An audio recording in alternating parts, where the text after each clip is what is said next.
berbeda soal keyakinan, latar belakang, marga ini itu, muluhud dulu kita duduk, kita yakin Tuhan Sang Pencipta hadir di dalam diri kita dan di persaudaraan kita dan di hubungan kita satu sama lain.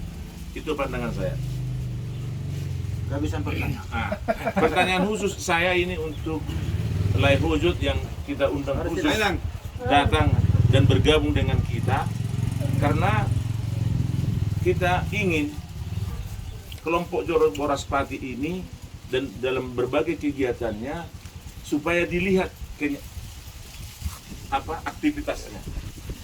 Jangan-jangan kalau kita bercerita di Jakarta mungkin dia masih meraba-raba ini Pak Sihombing, Pak Sinaga, Pak Berutu dan yang lain kegiatannya apa ini.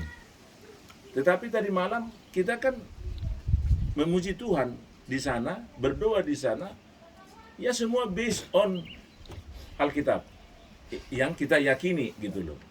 Jadi bagaimana pandangan sehingga kita berharap melalui Tapian Nauli dan Laihojot Marluga bisa memberi pencerahan atau pandangan-pandangan yang berdasarkan realita. Bagaimana pendapatnya? Saya kira komunitas Joro Boraspati ini bagus.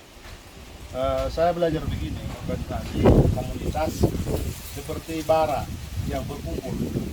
Jadi kalau bara itu berpisah-pisah atau arahnya itu berpisah-pisah, dia akan mati. Jadi memang komunitas itu penting. Satu frekuensi itu penting.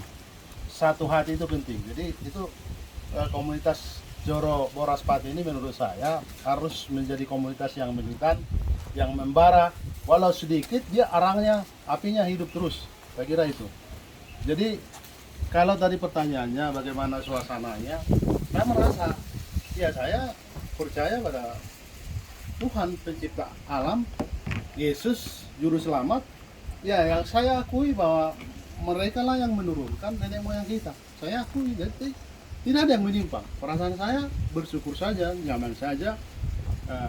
Semalam kita tidur di Batu Sawan, saya nyaman, tenang, bahkan ngorok ya. Nyaman. marukor. Ya, itu.